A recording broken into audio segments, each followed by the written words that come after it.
I don't want no oil, a spoil in my shoreline. I like fish much better than crud. I like birds and things a-creeping and crawling. Won't trade no more oil for blood. The sun done give us all we need to make this country run.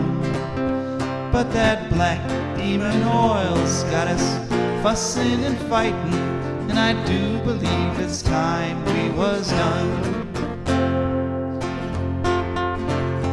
I don't want them nukes run by them kooks who think radioactivity is fun.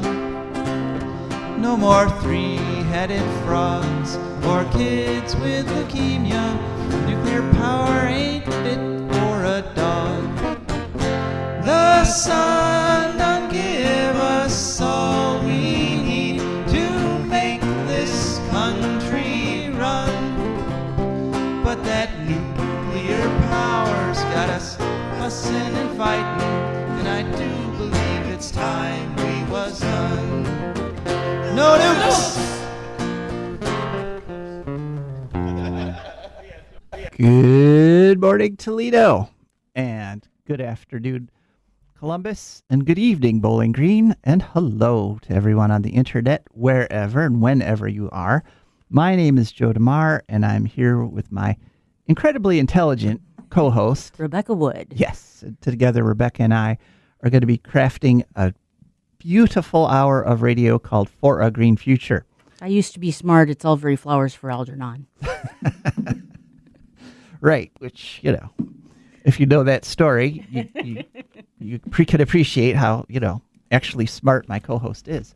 So we're going to be talking about ecology and the environment for the next hour and the ways that they affect you, your wealth, your health, your happiness, and the wealth and health and happiness of your friends and your family, and the fish in the sea, and the dolphins that eat the fish, and the whales that also eat the fish, and basically everybody and everything, because, like it or not, all of us are wrapped up together on this tiny little dot in the universe called Earth. So we've got a great show lined up for you today, and hopefully it'll get better when you call at 877-909-1007, 877-909-1007 on any ecological or environmental issue that's affecting you or that you're wondering about. And then we're going to talk for the next 10 minutes or so, and then we're going to have a chat with our frequent guest, who we really appreciate his expertise, Tim Judson of the Nuclear Information Resource Service, will be talking to us at an interview. Then we'll hear from our wonderful advertisers and patrons, and then Rebecca will take the mic. And what you'll be talking about today, Rebecca? I will be talking about the ecology of the Pitcairn Islands. Pitcairn. And a little bit of the history. All right. A very dramatic history, as I recall. Kinda, yeah. Okay. All right. Then it's ecological news. And as always, I've tried to do a mix of good and bad. It's getting harder and harder to find the good. But there is some good news, so we can look forward to that. And as I said, hopefully at some point we'll hear from you. So locally, of course, we got some stories going on here. We talked last week about how the smoke from the Canadian wildfires has come down. Well, it's still here. A week later, we've still got haze on the horizon. If you're wondering why the horizon is looking like an impressionist painting this past week, it's the smoke from the Canadian wildfires. And those fires bring into focus a couple things that happened this past week. Also, it was announced that we have peaked in terms of CO2 in the atmosphere for this year, because now that the North Hemisphere plants are going again, CO2 is going to drop for a little bit. But this year we peaked at a record 430 parts per million, which is kind of an astronomical number. It's roughly double what the CO2 levels in the atmosphere should be. Yeah, my poor old COVID-ravaged lungs are once again having trouble working when it's hot outside. Right. And this, these fires are caused by global warming, so this is a direct effect on your health. Is putting more CO2 in the air means you're going to be breathing in more of Canada's forest into your lungs as soot. So right now the fires are burning. As there's right now 2.2 million hectares on fire, which is roughly double what it was last week when we reported on it. 78 of those fires are uncontrolled.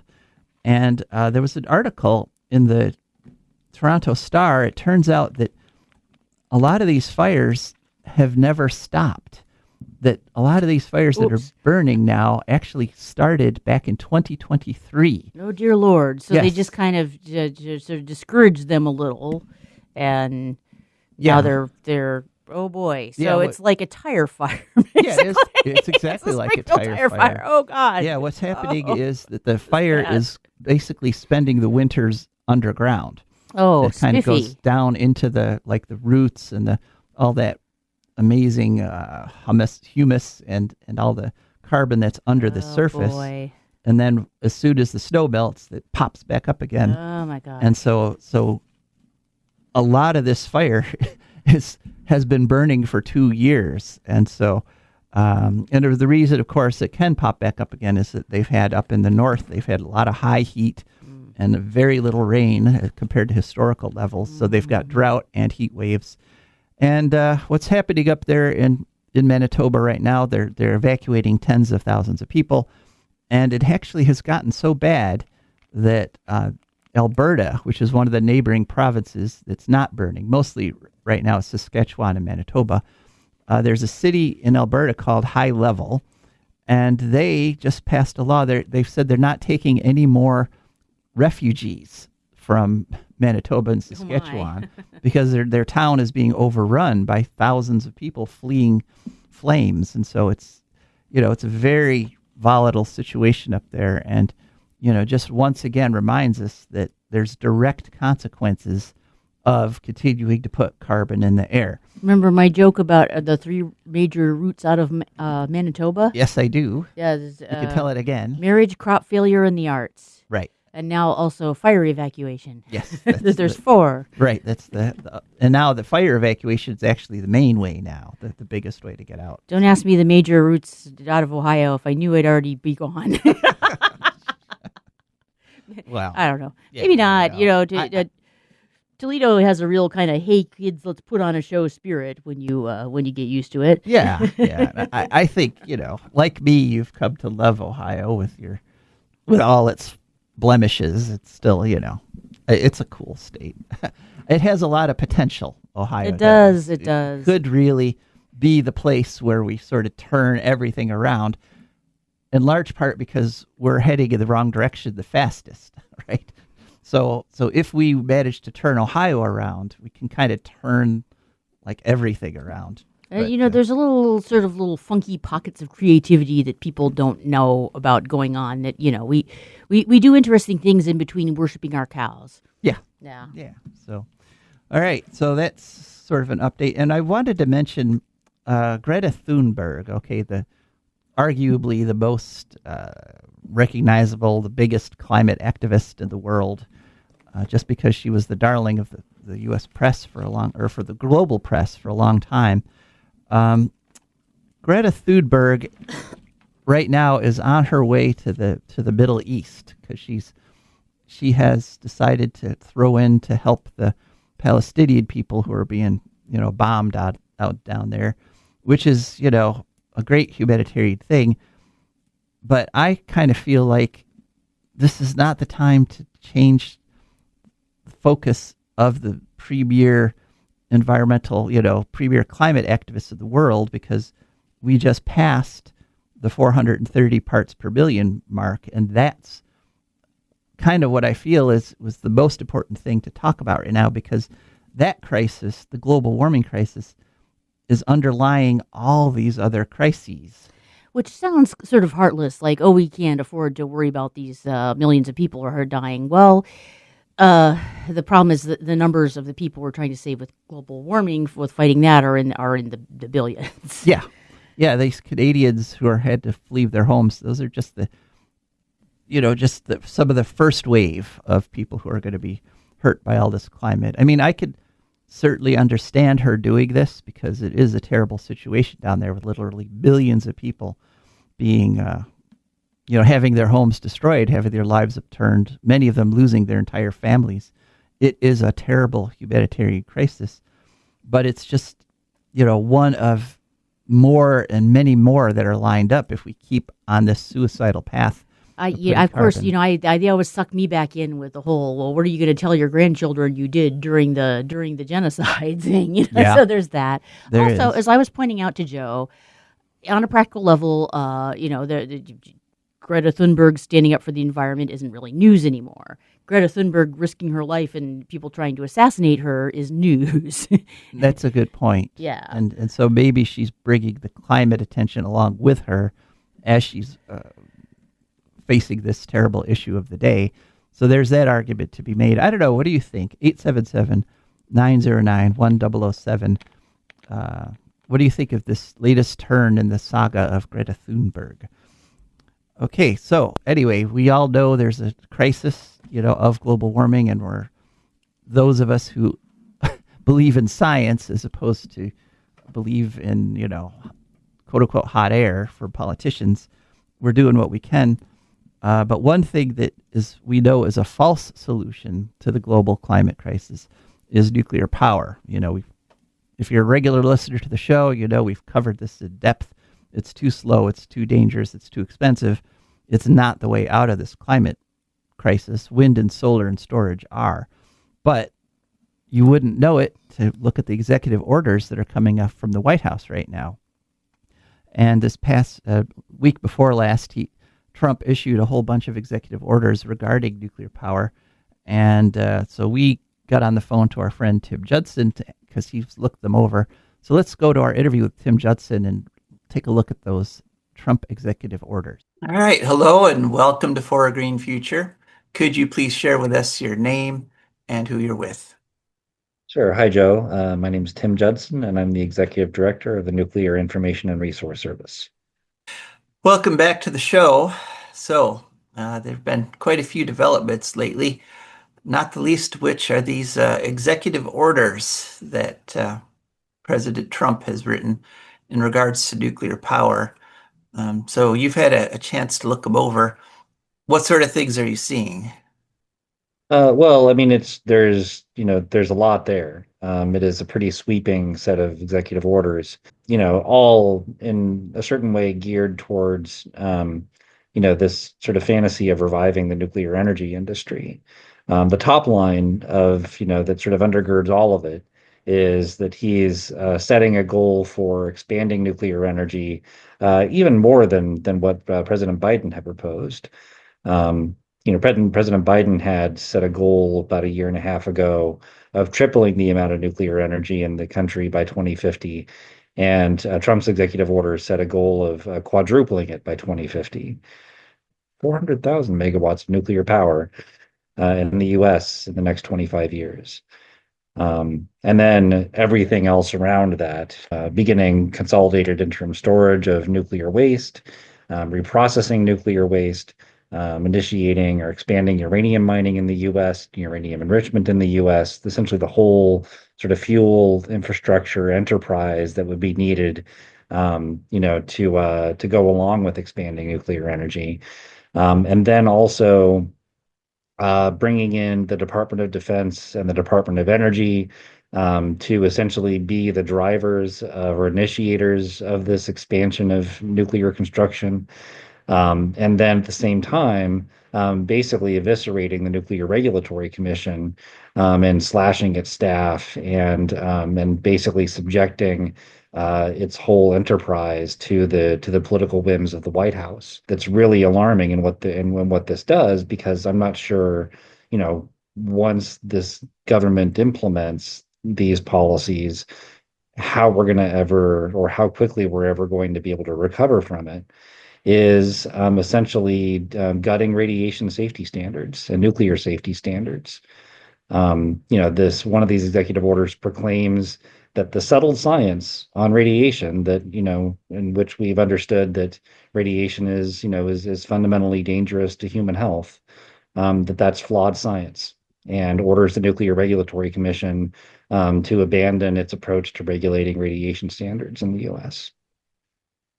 So abandoned its approach. I mean, essentially, the standard has been the least amount of radiation possible or practical. Yeah, I mean, the existing policy is based on, and there's still, some, you know, debate around whether this is actually good enough. But the existing standard and policy is what's called the linear no threshold model. Basically, that just means that, the risk to your health increases with, as the amount of radiation you're exposed to increases. So, at zero additional radiation exposure, that's, your least risk of getting cancer from radiation. Any additional exposure increases your risk. That's settled science. It's been affirmed, decade after decade. That this executive order tells the NRC to throw out that principle. Hmm. And then what goes along with it, which is a policy that the NRC has called as low as reasonably achievable, which is essentially a policy that nuclear corporations, nuclear power plant owners, need to keep the radiation exposure that workers and members of the public suffer from their operations as low as reasonably achievable. In line with that, that settled science on radiation. The order tells the NRC to abandon that policy as well. Hmm. And talking about settled science, though, doesn't some of the most recent science, like the NWorks study of 2023 there, show that actually linear no threshold is too low a standard, that the actual really low doses can cause much higher levels of cancer than expected? There's lots of reason to believe that. And in fact, we've had that debate, with the National Academy of Sciences and, which has essentially, sort of been the scientific body in the US that, that sort of, does that, does that sort of, that sort of scientific consensus.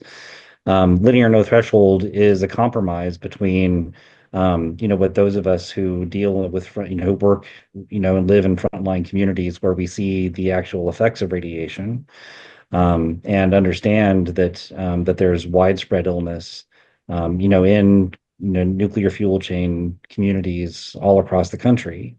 The sort of the crackpots within the nuclear industry who want to claim things like, radiation is good for you and promote, really crazy theories like hormesis, which is the idea that the radiation is beneficial to public health. So linear no threshold holds fast to the idea that any exposure to radiation, increases your risk of illness. And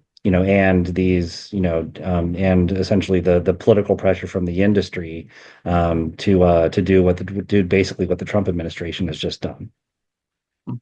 So, in other words, it's sort of the administration completely abandoning the idea of regulation. If you strike at the basis for the regulation, you're kind of saying it's open season.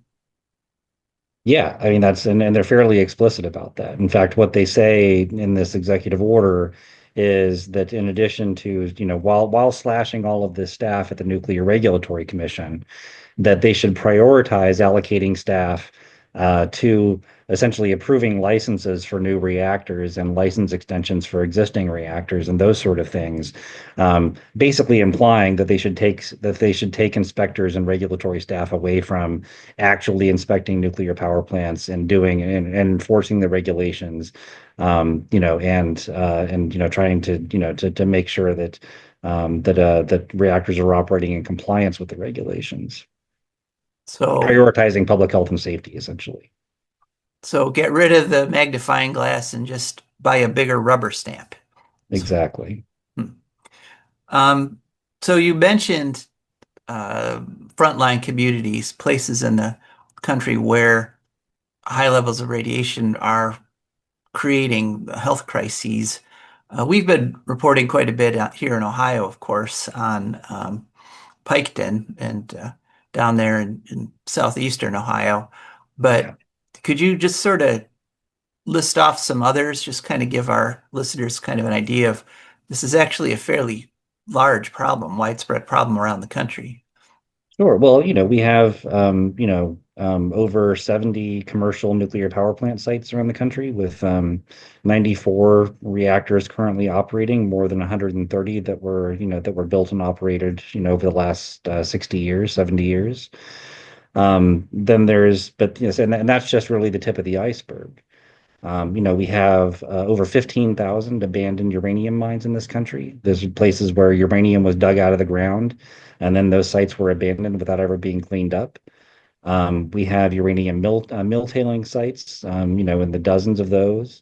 We have uranium enrichment plants and what are called, uranium conversion facilities. These are all just the stages in the chain of producing nuclear fuel. And then we have all of what they call the back end facilities, the quote unquote low level radioactive waste dumps, radioactive waste processing facilities.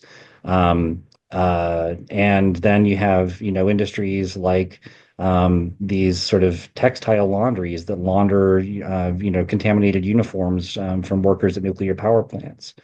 We have, there's a number of facilities like that all over the country where, they're laundering contaminated materials, contaminated uniforms, and then discharging the radioactive water and lint and whatnot, as part of their normal operations. And the reality, the nuclear industry likes to paint itself as though, every nuclear power plant is some, airtight vault of radioactive, where radioactive materials never escape. The reality is that all of these facilities are, churning, radioactive materials all the time, and stuff gets out. We're lucky that things, the catastrophic things don't happen, like Chernobyl all the time. But the normal day-to-day operations of the nuclear industry basically contaminates everything it touches. And so when you're talking about with Portsmouth and the Portsmouth, enrichment plant site, this was, one of the huge, largest uranium enrichment plants in the world while it was operating for decades. And there's been tremendous amounts of contamination found throughout the community around Portsmouth and Piketon, with kids getting cancer in their schools and lots of tragic experiences like that. Mhm. And you also mentioned that these executive orders include waste reprocessing. Whenever I hear that now, I think about what's happened over in the UK where they had waste reprocessing and they quote unquote reprocessed out 200 tons of plutonium. And then they've just recently decided to deprocess it, to mix it with inert stuff and rebury it because essentially what was supposed to be this wonderful cycle of fuel ended up just being a dead end. Yeah, it's worse than a dead end. It's actually an open sore. Mm. And I mean, as you're talking about the Sellafield, reprocessing facility, and in the UK used to be called Windscale, where they had one of the worst nuclear disasters in world history back in the 50s. But as a result, reprocessing, the industry likes to refer to it as recycling.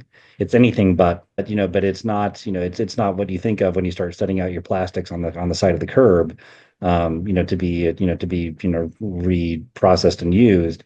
Nuclear reprocessing is actually the dirtiest thing you can possibly do with with nuclear waste, because it basically, what it involves is taking the solid, fuel rods that are produced in nuclear reactors that basically just need to be, sort of isolated and stored as safely as possible for up to 1 million years. Um, reprocessing, they dissolve the fuel rods in acid and then go through all sorts of chemical processes to try to extract, the useful materials like plutonium, quote unquote, useful materials like plutonium, out of it, and then reuse that either for nuclear bombs or for fueling other kinds of reactors. but it leaves behind immense amounts of really, really, toxic and acidic and intensely radioactive wastes. And we've done this in the U.S. for decades, right? This is what the whole sort of nuclear weapons enterprise started with. Was reprocessing fuel to make the bomb that we dropped on Nagasaki. Uranium and I mean, we have nuclear reprocessing sites in Washington and Tennessee and South Carolina that are extraordinarily contaminated and are costing tens of billions of dollars and decades to clean up. And then we had one commercial reprocessing plant that was built in Western New York called West Valley, that only operated for 6 years. And it's taken, now close to 50 years, and we're nowhere near cleaning it up. And it's cost billions of dollars, and there's still tremendous amounts of contamination on that site. And while that reprocessing plant was operating in West Valley, it was releasing radioactive materials that were contaminating huge parts of upstate New York and the Great Lakes. And so the idea that they're going that this administration's solution to nuclear waste is just to blithely start ordering that we begin reprocessing nuclear fuel again, is a sort of environmental nightmare. All right. Well, I wanted to get your reaction to a good news story, though. I don't know if you heard this, but April 25th, worldwide solar passed nuclear generation. And, solar is continuing on a very sharp upswing, whereas nukes are sort of really kind of continuing a gradual decline globally. Yeah. Yeah, 100%. I mean, this is the sort of, uh, crazy myopia and not just the Trump administration, the Biden administration was in some ways guilty of this as well, in the way that it was promoting nuclear power. The last 2 years in a row added more renewable energy capacity around the world than the entire nuclear industry generates. There were over 600 gigawatts, 600,000 megawatts of wind and solar brought online worldwide last year.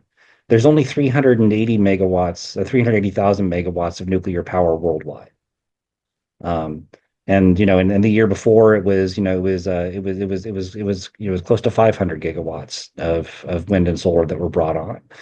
And so we're not just adding more wind and solar than we have in nuclear power worldwide each year now. The pace at which we're doing that is growing. And so it's expected that by 2029, we're going to be adding 1,000 gigawatts of wind and solar per year worldwide. So, again, like 2.5 times as much nuclear as we have in nuclear generation capacity. And that's just a couple of years from now.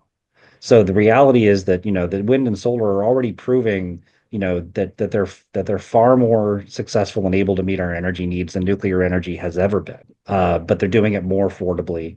And this whole effort, to promote nuclear, in light of that, is, I think, really, sort of a last ditch effort by kind of the status quo, interests of the utilities, the fossil fuel and nuclear industries, the world's great colonial powers that started the nuclear industry, to hold back this revolution in energy, that the world is ready for, and in fact demanding, because what's coming out of the global climate conferences that happen each year is the world is demanding a transition to renewable energy. There's over 130 nations that have signed on to a pledge of tripling renewable energy by 2030. But the problem, and we're close to being on track for that. In fact, with just what's happening now, the trouble is that the countries that aren't as rich as the U.S. are having trouble accessing enough financing, to be able to build out as much wind and solar as they could. And so the world is demanding, actually, that that we help them build renewable energy, not that we help them build nuclear power. But the Trump administration doesn't want to listen to that. Is there anything you'd like to add? I think one of the things that's coming up a lot right now, is this whole connection that people are pushing for between artificial intelligence and nuclear power. And and there's a lot of concern. In some cases, in some sectors, it's almost panic about the energy demands that artificial intelligence and crypto mining are sort of imposing on our energy systems. And and states have contributed to this by passing all sorts of tax incentives for data center development and whatnot. But the public, and especially people who live near where these data centers are being developed, are kind of fed up with it. These data centers are, they're really noisy, they're really polluting, they consume huge amounts of water, and then massive amounts of energy. And so the data center industry, including huge companies like Google and Meta and Amazon and whatnot, have started to announce that they've gotten into deals to buy power from nuclear power companies in the last several months. The reality is that all this AI is basically being produced using fossil fuels, and none of these deals, for nuclear power, really involve providing any new generation, new clean zero emission generation to run AI data centers. But they're using nuclear energy as a greenwashing scheme. And so if you look at what's actually happening, in the most recent one was a deal that Meta, the company that owns Facebook, announced with Constellation, the largest nuclear power company in the country, a couple days ago, to buy power from a nuclear power plant in Illinois. In reality, Constellation had already decided to extend the operating license for that reactor a few years ago. And so this idea that the AI is coming in, as both a way to sort of extend the lives of these sort of precious nuclear power plants, and that nuclear power is also providing zero emission electricity to the AI industry, is all just sort of like one big greenwashing scheme where they're washing each other's hands. They could be building data centers much more efficiently, and we don't know 10 years from now whether all of this is going to have just been a bubble. We still got to get to 100% renewable energy. We still got a climate crisis to deal with, and and a new technology like artificial intelligence isn't a reason to scrap all of that. Right. Okay, that was our interview with Tim Judson. What did you think? 877-909-1007. And, I thought that was an excellent interview, and it's the kind of thing that you only hear here on For a Green Future. And one of the reasons you're able to hear this sort of stuff is because of our wonderful advertisers and patrons. So, For a Green Future is brought to you by the Wood County Park District. Imagine a place where nature meets adventure, where you can climb, paddle, fish, and explore. That place, it's right here in Wood County. The Wood County Park District is here to protect, preserve, and inspire. We conserve natural and cultural treasures so you can enjoy the outdoors like never before. By maintaining green spaces, providing fun programs, restoring wildlife habitats, and leading outdoor adventures. Want to connect with nature? Try your hand at archery, bouldering, geocaching, paddling, rappelling, and more. Whether you're seeking experience or a peaceful retreat, our parks are open every day from 8 a.m. to 30 minutes past sunset all year round. Come explore, get outside, experience nature. Your parks, your adventures waiting for you. Find us online at wcparks.org or follow on Instagram, Facebook, or X, or you can call 419-353-1897. The Wood County Park District, preserving nature, creating adventure, and inspiring a greener future. So, and there's always something to check out there. They're always doing cool stuff at the Wood County Park District. For Green Future is also brought to you by our patrons. And our patrons are wonderful people who've gone to patreon.com. That's Patreon. And there they searched for Green Future. Up popped our Patreon page. They scrolled through looking at the different wonderful pictures there and chose a membership level that matched their budget. And every month now, a little bit, painless little bit, comes out of their accounts, comes over to us. And that's what helps keeps us on the air. So thank you to our patrons. Okay, Rebecca, your turn at the mic. What are we talking about this week? Alrighty. Well, today, the 8th of June on Sunday, which it is actually officially Bounty Day. Bounty Day. But not referring to either abundance in general or paper towels. No. What is it referring to? It's actually about a bunch of people who abruptly at one point decided they were done being sailors and did not want to give 2-week notice. HMS Bounty. Some people would harshly refer to them as, quote, mutineers, unquote. I see. Okay. Yes. So, yeah, Bounty Day is celebrated in the Pitcairn and the Pitcairn Islands on the 23rd of January, which is when the mutineers got there. They then stayed for a little while. Well, no, they stayed permanently and burned their boat, actually. And then recently, a few years ago, they almost everybody in Pitcairn Island moved to Norfolk. No, it was not recently. Sorry, it was in the Victorian era. Yeah, they asked Queen Vicky for a land grant and moved to Norfolk Islands, which were bigger.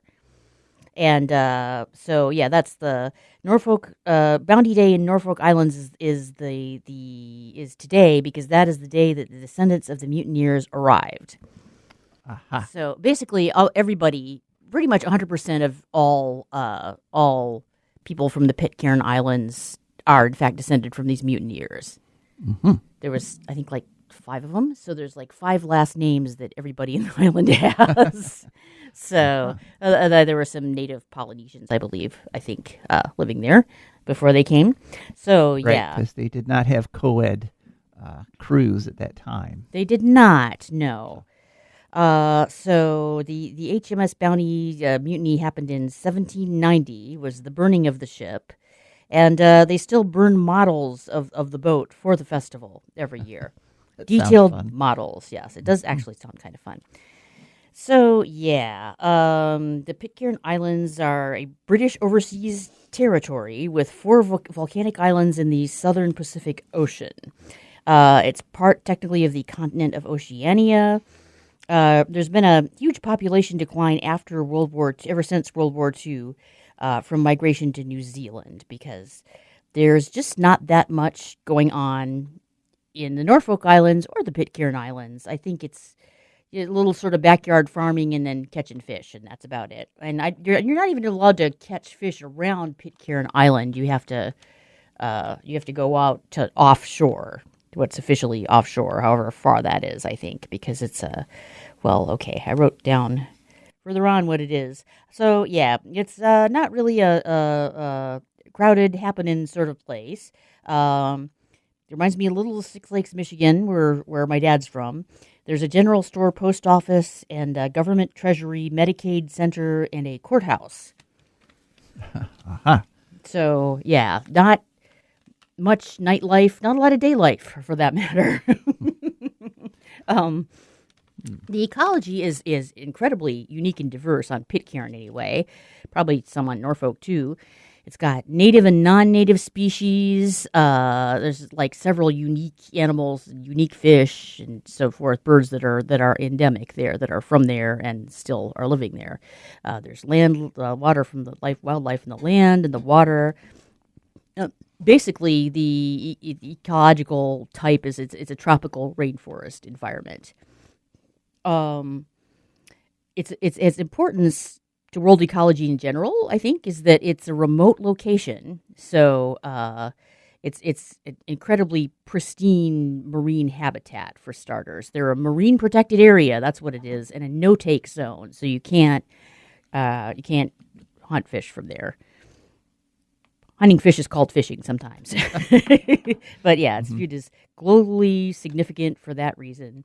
Some of the threats would be habitat loss from invasive species and development, because when you're a little port town that everybody's been in and out of, you get invasive species. And marine debris pollution is a problem, and also the impacts of climate change. Specifically, they've got some nice reefs out there that are starting to be in trouble, although they're in less trouble than a lot of other reefs in the world, because remote location. So, yeah, and as sort of is the best I could do for a zinger fact, there is a page you can find if you wish to immigrate to the Pitcairn Islands. There's a website for that. They warn you that it's maybe you have to make your own fun, and there's a lot of hard work involved. They have like modern houses with modern appliances, but you know, you not can't. thatched huts. There's not much, just coffee houses and art galleries and that kind of thing. It's all sort of whatever you better learn to knit or something. Still, when you were talking about basically sort of just living there and making your living fishing, that sounded kind of nice to me. I'm guessing it is not a super expensive place to live. Also, once you get there, anyway. It's hard to say because sometimes on those islands you got to get essentials boated in, and that actually makes it more expensive. Yeah, it might be. Yeah. All right. Well, thank you, Rebecca. All right, on to ecological news, and as promised, a story that I didn't have time to go into detail with last week. This is a story from American Progress on May 16th, and the title is "The House Republican Plan to Increase Gas and Electricity Prices." Essentially, the budget bill that's being, dominating the headlines right now.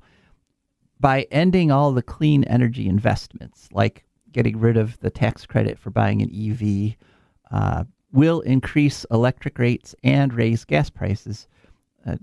It'll, for gas, it's an estimated 30 cents a gallon.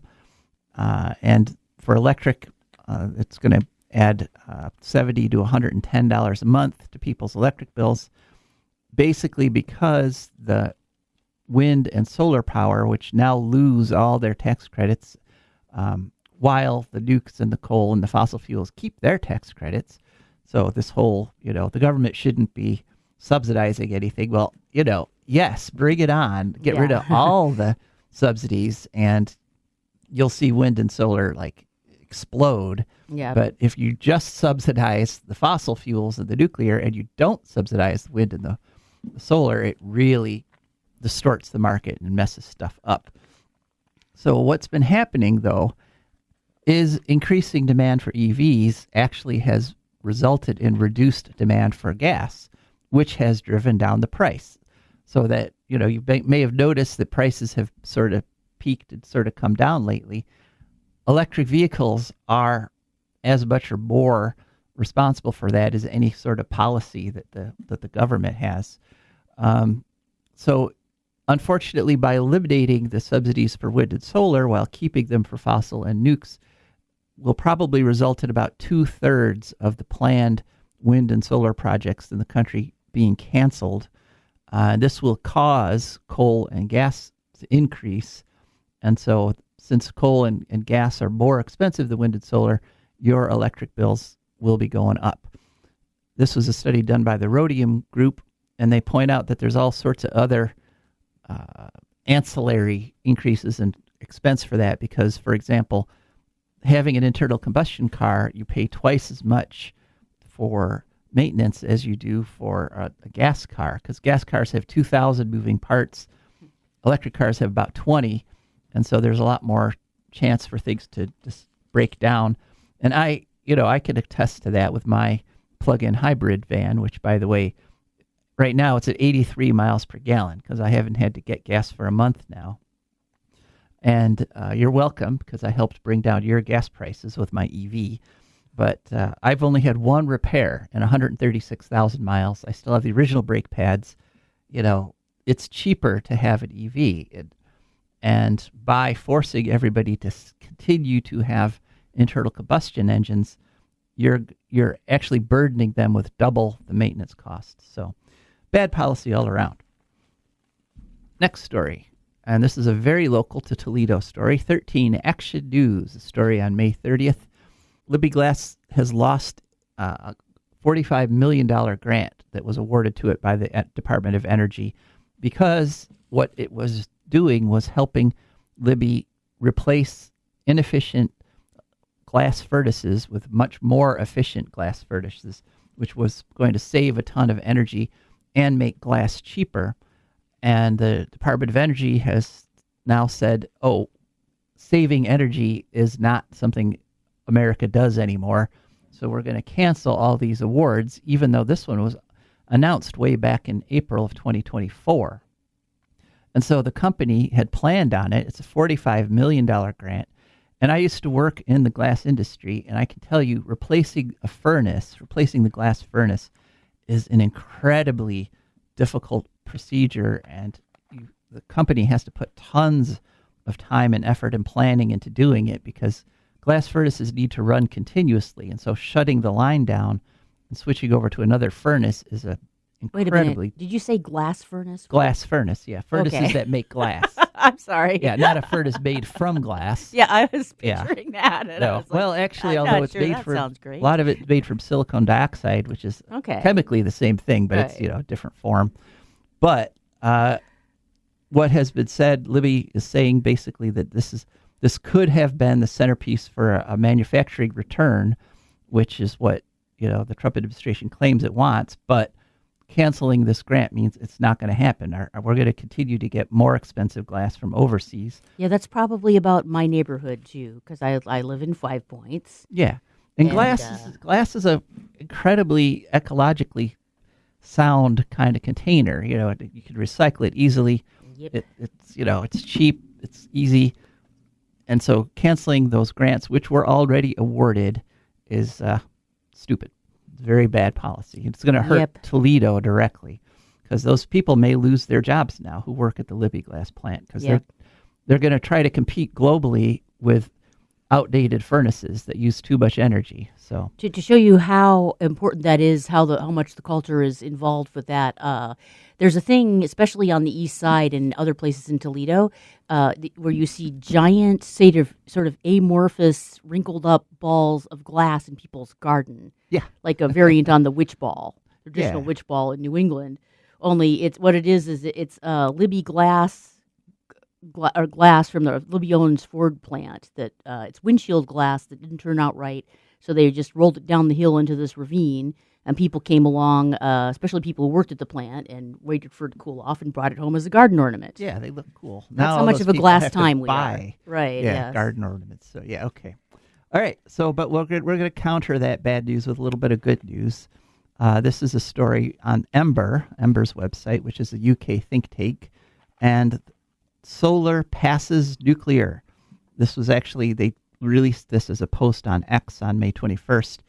April 25th, 2025 is a day that'll go down in history because solar power passed nuclear power globally in terms of generation, not just capacity. Solar put out 233 terawatt hours of power that day, and nukes only provided 213. And the graph that they included with this shows solar is taking off. It's heading up exponentially, while nukes are just sort of plodding along and kind of declining a little. They have to stop for too many breakdowns and meltdowns, which I'm just picturing as like, this runner who's running around and then, stopping and being like, oh, I can't take it. Yeah. Unfortunately, coal is still king. They put out 757 terawatt hours, followed by natural gas with 467 and hydro with 326. But solar and wind were next with 233 and 226, followed by pitiful little nukes with only 213. But the direction these energy sources are going is very positive, very upbeat. Coal is in pretty steep decline. Wind and solar are in equally steep increases.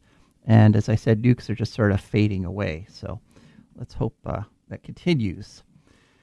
And part of the reason that wind and solar are taking off so quickly and being so practical are the growth of large-scale batteries. And that's happening all over the country, despite the policies of the Trump administration, just because it's so economically practical. And so just an example of this is a story that was in the Milwaukee Journal-Sentinel on June 3rd, and the title is Wisconsin's first large-scale energy storage project is up and running. And so this is called the Paris Solar Battery Park, and this battery park is also servicing a solar field, which is called the Paris Solar Park, and that field, it has 50,000 solar panels provides enough power for 130,000 homes, and the battery backup could supply to 130,000 homes for 4 hours. The battery park costs $223 million. It's owned by a company called We Energies and the Wisconsin Public Service and Medicine Gas and Electric. This basically is what's happening around the country and around the world, just because wind and solar are so practical and so inexpensive, especially once you pair it with battery storage, that hopefully this will be irreversible. Hopefully, even with the hostile political, purely political processes and policies, this will continue. And we know it'll continue around the rest of the world because they don't have insane energy policies like we do. Let's just hope it continues in the U.S. too. And one of the places that this is happening, the switch to an all-electric economy, the fastest in the world, is China. And there's a story in BBC on June 2nd, how electric scooters are driving China's salt battery push. And so there's been a lot of criticism of lithium-ion batteries because they require rare earth elements. The mining can destroy some area, just a tiny fraction of the area destroyed by fossil fuels. But sodium batteries promise to basically they get rid of a lot of the negatives of lithium batteries because they are literally powered by salt, and that salt can be taken directly from seawater. You don't need a mine to get the salt for a sodium battery. And so what's happening in the city of Hangzhou in China is there's a really big push to power all the little two-wheel scooters with sodium batteries instead of lithium batteries.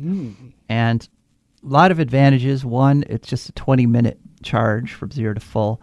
And they're setting up battery swapping stations, which is something that's happening more and more around the world. Right. You design your electric car or your electric scooter so you can literally just pull into a station, drop out your empty battery, they pop in a fully charged battery, and you can be on your way in less than a minute, And so this whole idea that you've got to wait forever to charge, it completely doesn't end around that.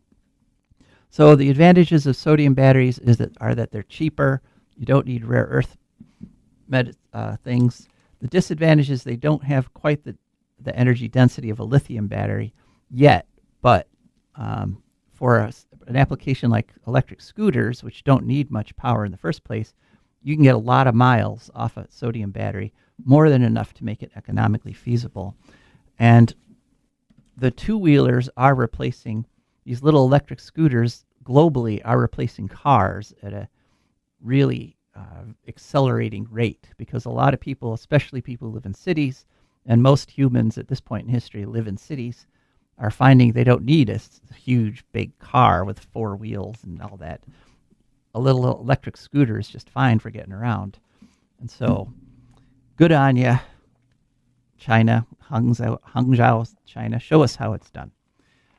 Okay, final story. And the reason I did this story is because it's a story that the headline doesn't really capture the most important information in the story. And the title, it's May 30th from The Guardian, and the title is Nothing Left. Irish whale watching company closes amid overfishing. And essentially, there's this company in Cork, Ireland. It's a whale watching company. And they closed their business because there's no more whales, no more dolphins. And the quote is that the area has become an empty, lifeless sea. And the reason it's empty is because of fish farming.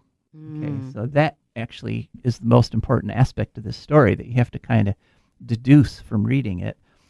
Fish farming, people think of it as this wonderful alternative to going out and catching wild fish, but it depends completely on getting wild fish from the sea to feed to the farmed fish. And so in Ireland and a lot of the world, there's a fish called a sprat. You might remember Jack Sprat, could eat no fat. Right. But the sprats, they're kind of like sardines. They're very small fish, very low on the food chain. But huge trawlers have been over harvesting the sprats in order to create the little food pellets that they're used to feed the fish, mostly salmon, in the fish farms. And so that has decimated the entire ecosystem, because you can't take a step out of a food chain and expect the food chain to continue working, because you need those little fish to eat the plankton to feed the bigger fish. And once you remove the little fish in that chain, the whole chain breaks, and no more whales, no more dolphins, no more killer whales, no more large mammals. Seals are gone. Everything's gone. And this is all happening off of Ireland's South Atlantic coast. The company that just closed had been going for 25 years, and it had what they called some of the best whale watching in the world, and now they have none. And the point, the larger point that I want to make here is that sprats, they're now starting to get regulated in the UK, but they have not yet been regulated in Ireland, sprat fishing, because they were so abundant. There were billions and billions of these sprats, but we should know by now that no resource is so huge that we can't completely deplete it within a few years using our technology. We're talented that way. Yeah, it's kind of amazing that we could go from billions of sprats to zero in just a few years. And so this whole push to reduce regulation and to get rid of controls is another symptom of insanity. So that's it for this week. Sorry to have to end on a down note, but thank you so much for listening. We will be back next week. This is Joe DeMare. And Rebecca Wood. We are signing off.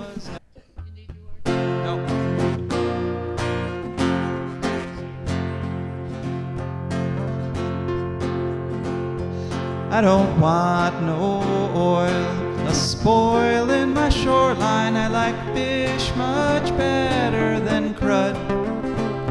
I like birds and things a-creeping and crawling. Won't trade no more oil for blood.